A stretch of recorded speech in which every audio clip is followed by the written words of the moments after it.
Hello everyone, and welcome to Hopeful Moments 1.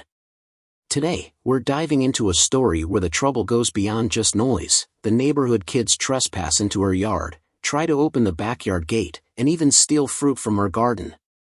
To make matters worse, their parents either don't care or actively defend their children's wrongdoing, even going so far as to insult her when the police get involved. This story takes an unexpected turn. While the husband appears intimidated, the wife remains aggressive, openly calling the protagonist a little b*h right in front of the police. This shocking behavior proves that, despite being confronted by law enforcement, this family still refuses to acknowledge their mistakes. As a result, the protagonist decides to install more security cameras and is fully prepared to press charges if another violation occurs. If you find this story intriguing and filled with valuable lessons, don't forget to like, share, and subscribe for more insightful content. A few months ago, I made a big move to a detached townhouse. It's a rental property with a 1-year lease agreement, and there's an option to extend it for another year. For now, the idea of buying the house doesn't really cross my mind, as I'm focusing on getting settled into the space and making it feel like home. The lease gives me the flexibility to decide in the future, but ownership isn't a priority at the moment. What's most important to me right now is having a peaceful, quiet place where I can fully unwind, without the fear of being disturbed or having to deal with distractions. The thought of creating a private sanctuary, where I can be myself without any interruptions, has become my top priority. If things continue to go smoothly and I feel truly at ease in this space, maybe the idea of owning it will seem more appealing in the future. But for now, I'm enjoying the freedom and flexibility that comes with renting, while keeping my living situation private, serene, and above all, peaceful. The house features a private driveway, providing easy access to and from the property. It's conveniently located right next to my neighbor's house, yet the driveway is spacious enough to comfortably fit 2 medium-sized cars, leaving ample room to maneuver without feeling cramped. At the center of the driveway, there's a narrow walkway that wraps around the house, offering a practical route that connects the front and rear of the property. This walkway is not only functional but also contributes to the flow and organization of the space, making it easy to move between areas of the house without any hassle. On one side of the walkway is the solid wall of my house, providing a sense of security and privacy. On the other side, there's a generous patch of yard space, roughly 3 meters wide, which is exclusively mine. This area of the yard is not just an aesthetic addition, it serves a deeper purpose by creating a buffer zone between me and the neighbors. It effectively ensures that there is a tangible sense of separation, adding to the peaceful atmosphere that I value so much in my home. This small yard space acts as a quiet zone, offering the perfect amount of distance to maintain privacy while still allowing me to feel connected to the surrounding environment. The thoughtful design of this layout gives me the ideal balance of space and intimacy, reinforcing the sense of seclusion that I greatly appreciate. The combination of the private driveway, the practical walkway, and the buffer yard contributes to the overall sense of serenity and personal space that defines my living experience here. It's an environment that prioritizes both convenience and peace, making it the perfect retreat from the outside world. However, from the very moment I moved in, I found myself dealing with an unexpected issue: the inconsiderate behavior of my neighbors. They seemed to treat my private driveway as though it were an extension of their own property. It started with them casually parking their vehicles or turning around right on the land that belongs to me, without a second thought or even a simple courtesy of asking.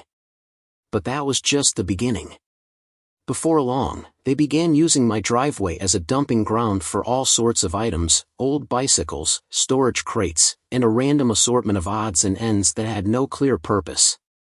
It quickly became apparent that my driveway had become their personal storage space, taking away the privacy and order I had hoped for. What frustrated me even more was how their children seemed to treat the area as their own playground. They would run, shout, and play right in front of my door without any boundaries or supervision. It wasn't just an occasional burst of energy, it was a continuous occurrence that made my once peaceful space feel more like an open playground for others to take advantage of. No one seemed to intervene or even acknowledge that these actions were encroaching on my private space. this disregard for my boundaries made it increasingly difficult to enjoy the quiet, serene living environment I had hoped for when I first moved in. It felt as though my neighbors were completely oblivious to the concept of personal space, taking liberties that created a sense of unease and frustration for me. It was no longer just a simple inconvenience, it was a constant reminder that my privacy was being compromised by their inconsiderate actions. Initially, I tried to handle the issue in a calm and diplomatic manner. I politely reminded my neighbors that the area was my property and asked them to keep their belongings within the confines of their own space.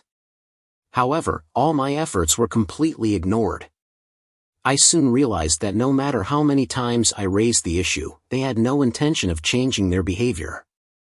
My patience was wearing thin, and I knew that I needed to take more decisive action. Not wanting this situation to drag on any longer, I decided to take a firmer stand. I placed a series of large flower pots along the driveway, creating a natural barrier to prevent further encroachment. The pots not only served as a clear physical boundary but also sent a message that I was serious about defending my space. At the same time, I installed a security camera system in key locations to monitor the area, ensuring that any unwanted activities were captured and could be addressed if necessary. Finally, I put up a large, bold sign with a clear message: "No trespassing. Please respect my privacy." The sign was positioned prominently, leaving no room for confusion or misinterpretation. With these actions, I hope to communicate my seriousness in protecting my property and reclaiming the peaceful environment I once had. Although I felt some relief knowing that I had taken control of the situation, part of me remained frustrated. It was disheartening to realize that I had to go to such lengths to enforce basic boundaries that should have been respected in the first place. Nevertheless, this decision marked a turning point. It was no longer about just tolerating the encroachments, it was about asserting my right to a private and peaceful living space, and I was determined to uphold it at all costs. These measures initially proved to be effective. At least now, I no longer had to witness unfamiliar cars parked on my driveway without permission. The area in front of my house also became much tidier, free from the scattered belongings of my neighbors. I thought the issue had been resolved, that I could finally enjoy the peace and quiet of my home. But I was wrong. The troubles with my neighbors weren't over yet, and this time, they came from another source of disturbance: their 2 children. In recent weeks, as people were encouraged to work from home, I too had to adjust to remote work. However, instead of having a quiet space to focus, I found myself constantly interrupted by the 2 boys next door, who were around 5 and 7 years old. It seemed like they had nothing better to do than find ways to bother me. The disruption started small at first, just the occasional shout or laugh that carried through the walls as they played outside. But soon, the noise became unbearable. They would run around the yard, yelling and banging on the fence, sometimes even pressing their faces against the window to peer inside. As I tried to work, it felt as though there was no escape from the chaos. I found myself growing more and more frustrated, trying to block out the noise, but it was difficult when they seemed to take such delight in making sure they were heard. I tried to be understanding. After all, they were just kids, and I knew that with the pandemic and school closures, they were likely spending more time at home than ever before. Still, the situation was becoming untenable. The lack of consideration for my need for peace and quiet began to wear on my nerves, especially since their behavior was not just a one-off occurrence. Day after day, they continued to disrupt my attempts at work, and I couldn't help but feel like my efforts to create a serene environment were being undermined. I started wondering, how much longer would I have to tolerate this? How many more distractions could I endure before the noise became too much to handle? It felt like every time I thought I had found a solution, a new challenge would arise. This time, it wasn't the adults, but the children who were threatening to drive me to my breaking point. Every day, no less than 5 times, they would ring the doorbell relentlessly, coming up with all sorts of silly excuses, sometimes asking if they could play with my dog, sometimes begging me to join them in play, and other times not even having a reason at all, just standing there ringing the bell as if it were a game. Occasionally, they would even burst out laughing and run away as soon as I opened the door, as though it were all part of a fun prank they were playing on me. At first, I tried to stay calm. I politely asked them to stop, explaining that I needed to work and couldn't be interrupted like this all the time. But of course, that didn't work. Not only did they not stop, but it seemed like they found even more amusement in bothering me. Every ring of the doorbell was like an invitation to annoy me further, and the more I tried to reason with them, the more determined they became to keep up their antics. It was as if my requests meant nothing to them. The more I tried to assert my boundaries, the more they seemed to test them, pushing my patience to the limit. I began to wonder, how could I make them understand that this wasn't funny or acceptable? How could I make it clear that I wasn't interested in being their plaything or the subject of their games? It felt like an ongoing battle between my need for peace and their disregard for the fact that I was trying to work and maintain a quiet, respectful environment. The cycle of interruptions seemed never-ending, and with each ring of the doorbell, I could feel my frustration growing. I needed a way to regain control, to make them understand that this behavior was not only disruptive but also disrespectful. Realizing that I couldn't solve the problem on my own, I decided to talk to their parents. I assumed that, as adults, they would understand my frustration and step in to teach their children about respecting other people's privacy. Surely, any responsible parent would see the issue and take action, right? I couldn't have been more wrong. Instead of an apology or an attempt to correct their children's behavior, all I got was a nonchalant shrug and a dismissive remark. Boys will be boys. No remorse. No acknowledgement of the problem. No effort to set boundaries for their kids. In that moment, I realized that the issue wasn't just the children, it was their parents, who saw no problem with letting them run wild at someone else's expense. By brushing off my concerns, they weren't just ignoring the disruption to my daily life, they were actively allowing it to continue. With no other options left to maintain my sanity, I removed the batteries from my doorbell. I hoped that, without the constant ringing, the kids would lose interest and move on. But I had severely underestimated their persistence. Without a doorbell to press, they escalated their antics. They started climbing into my front yard, treating the walkway around my house like their personal playground. When they saw that I was ignoring them, they adapted. They began banging on my windows, pounding on my doors, doing anything and everything to force a reaction out of me. What had once been a manageable nuisance had now spiraled into an inescapable nightmare. My home, the one place where I was supposed to find peace and solitude, had become a chaotic playground filled with giggles, stomping feet, and sudden, jarring knocks that shattered any sense of calm I had left. I had tried reasoning. I had tried setting boundaries. I had even taken measures to physically prevent them from bothering me. But nothing worked. And the worst part? Their parents didn't care. Just a few hours later, the nightmare resumed, this time with an entirely unexpected twist. As I was working inside the house, a series of loud, furious knocks echoed through the door, much stronger and angrier than before. I sighed, assuming the kids were up to their usual antics again. But when I opened the door, they were nowhere to be seen. Instead, their mother stood before me, arms crossed, her eyes filled with irritation. "What's your problem with my kids?" It took me a few seconds to process what was happening.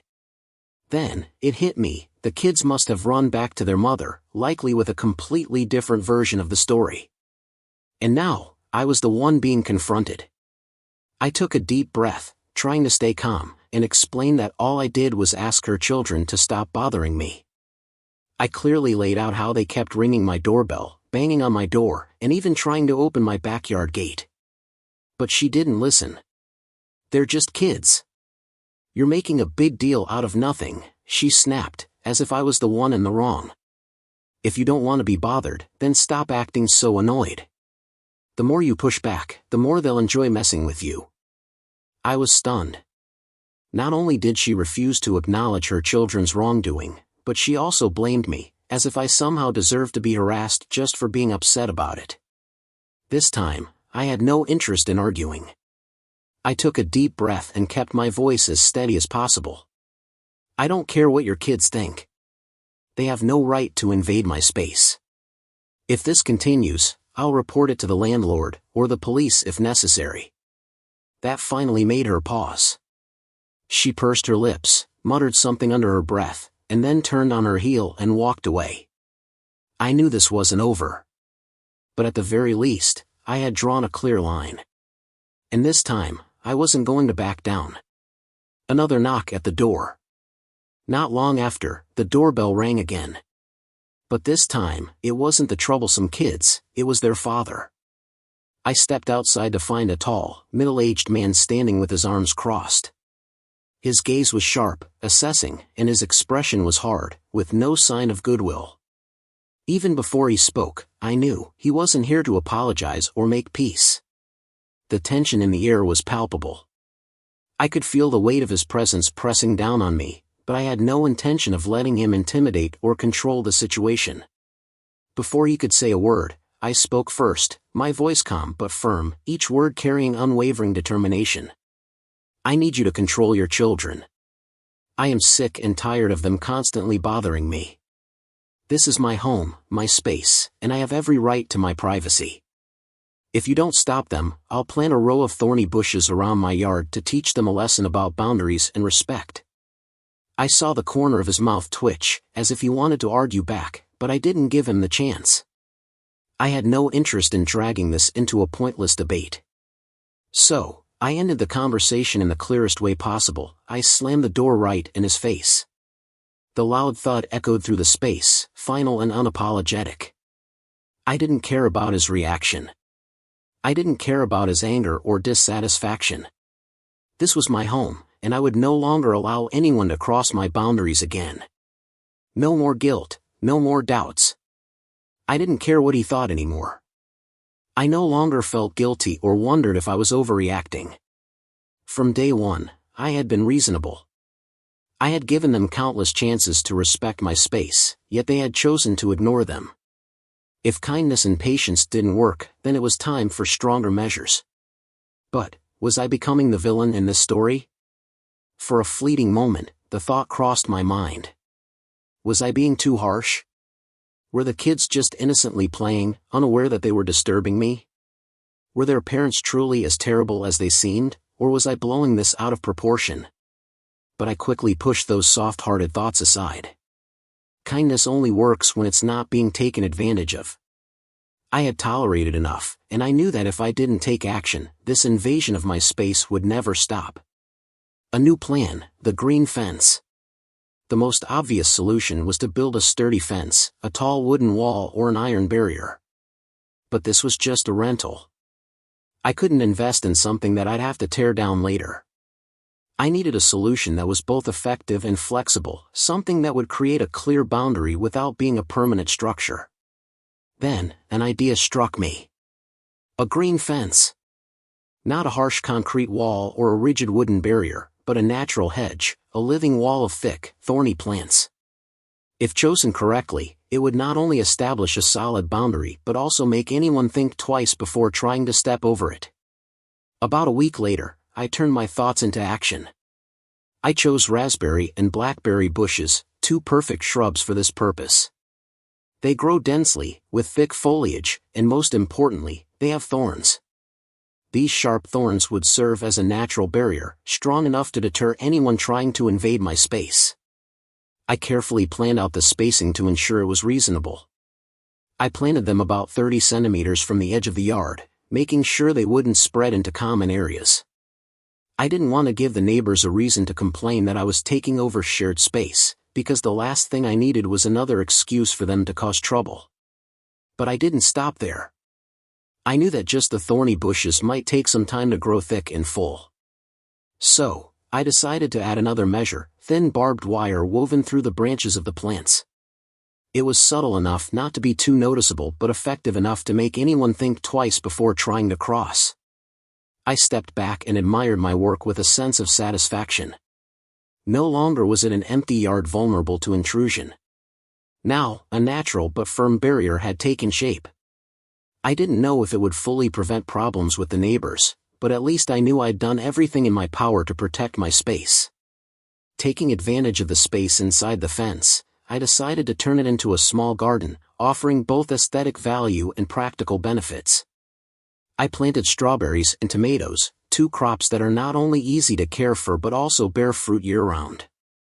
When the red tomato clusters hang from the branches, when the juicy strawberries peek out beneath the green leaves, my little garden will become a vibrant corner of nature. But this wasn't just a personal choice, I had another intention. Anyone looking in from outside could clearly see the ripe, tempting fruits of the strawberries and tomatoes. And if anyone wanted to steal them, they'd have two choices. Crawl through the thorny fence, accepting scratches and getting stuck on sharp thorns to get what they wanted. Those who've ever been scratched by raspberry or blackberry thorns know how painful and irritating it can be. Climb over the wall of my house to enter my yard, an action that could only be intentional, never accidental. Neither of these options could be done by mistake. Anyone who dares to cross this line won't be able to claim it was a misunderstanding or an accident. I stood back, feeling a deep sense of satisfaction. This wasn't just a way to stop intrusions, it was a clear statement, a silent yet powerful warning. Once the boundary was set, anyone attempting to cross would have to face the consequences of their recklessness. But I didn't make this decision in haste. Every action I took was calculated, born out of the need to protect my own living space. A home isn't just a place to stay, it's where I seek peace after stressful work hours. My privacy and sense of safety had been violated too many times by the neighbors, and I couldn't take it any longer. And then, the results started to show. In the 2 weeks following the planting of the green fence, everything seemed much quieter.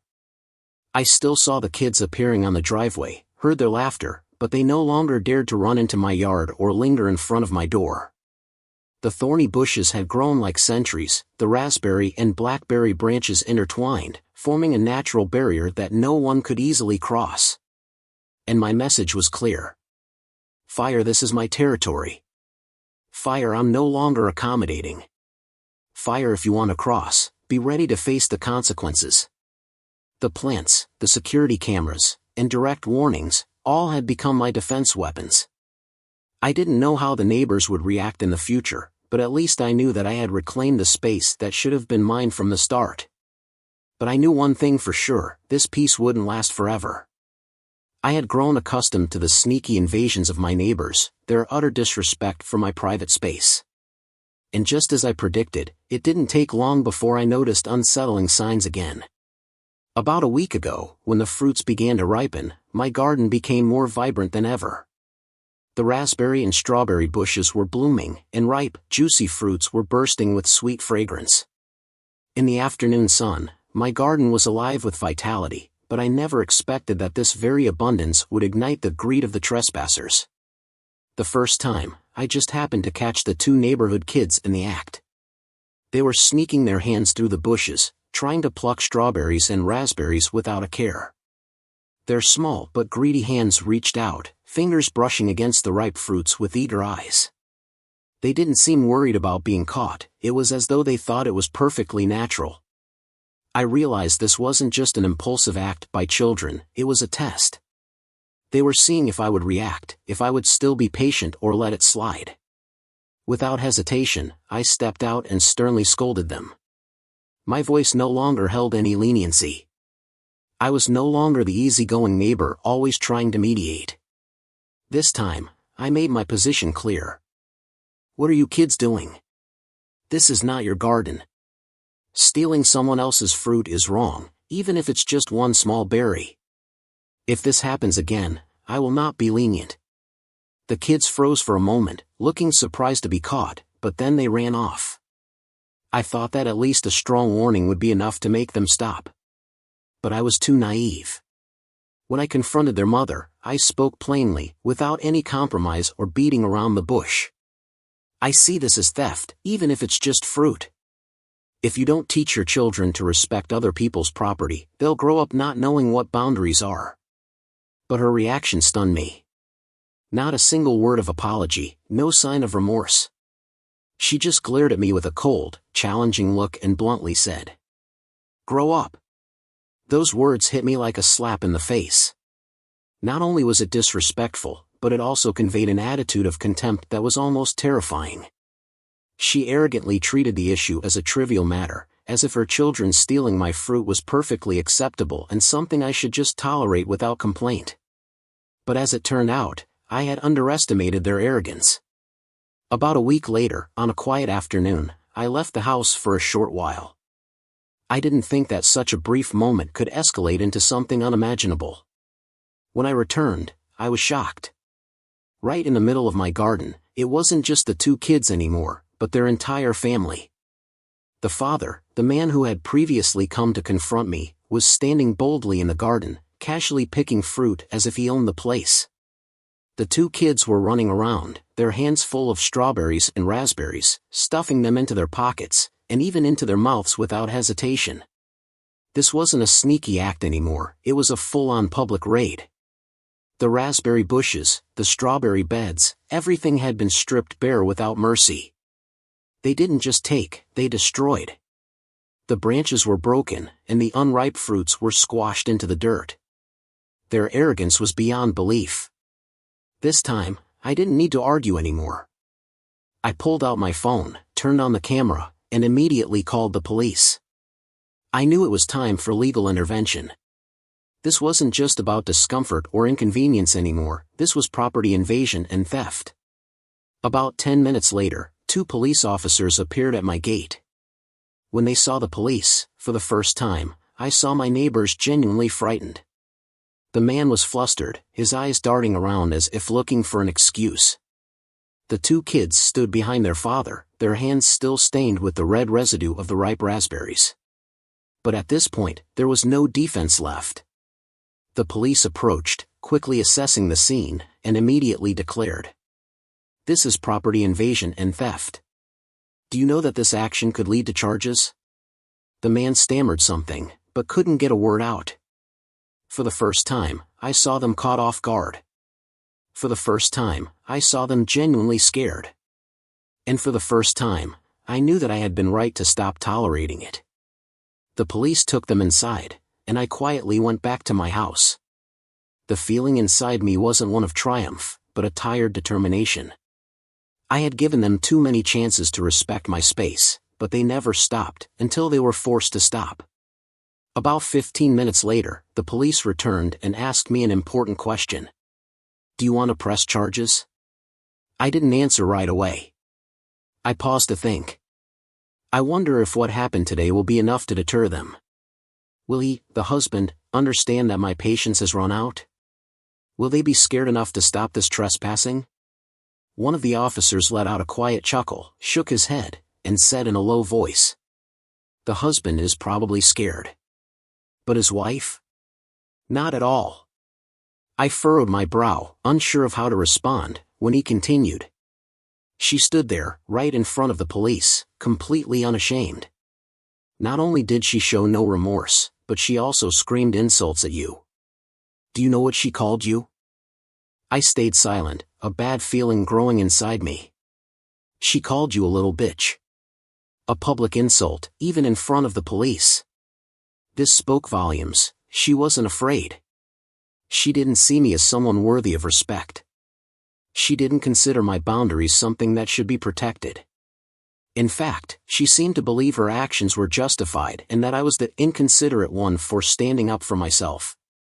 I sighed, not out of hesitation, but because I knew this wasn't over yet.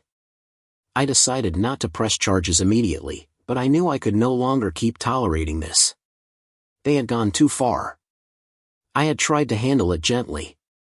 I tried talking, I gave warnings. But every time I backed down, they took another step forward. This time, I wouldn't let it happen again. I wasn't relying solely on the police anymore, I would protect myself. Small Blue Diamond, I decided to install more security cameras. Not just one, but several angles to ensure anyone who comes near my garden will be recorded. Small Blue Diamond, I reinforced the hedge.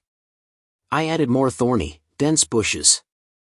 I didn't need to lift a finger, nature would do the job of protecting me.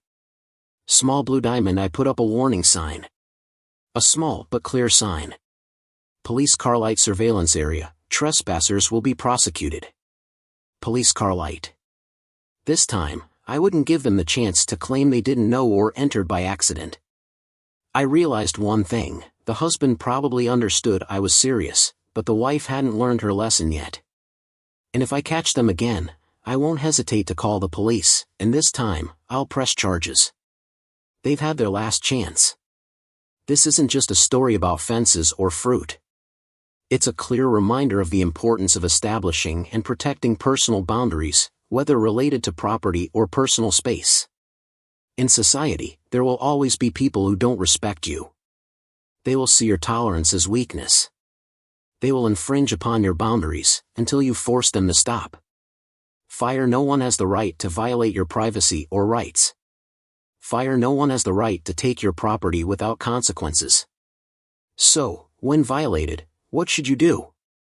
White heavy checkmark. Set clear boundaries. Don't be vague, don't ignore the small signs. White heavy checkmark. Act firmly when necessary. Sometimes, tolerance just makes you an easier target. White heavy checkmark. If needed, call on the law. Don't hesitate to use legal measures if things go too far. Light bulb advice for the character in the story. You did the right thing by not letting it happen again. Keep up your determined stance. But moving forward, make sure. Small blue diamond. Preventive measures from the start. If you notice any signs of trespassing, stop it early, rather than letting it escalate. Small blue diamond. Build neighborhood relationships wisely. If possible, try discussing or negotiating up front to prevent conflicts from escalating. Small blue diamond. Don't let anger cloud your judgment. Determination is necessary, but calm and clear-headedness are your strongest weapons. Backhand index pointing right. Respect must come from both sides. If someone disrespects your boundaries, you have the right to enforce them in the clearest way. Backhand index pointing right. When tolerance no longer works, be decisive. Protecting yourself isn't selfish, it's essential.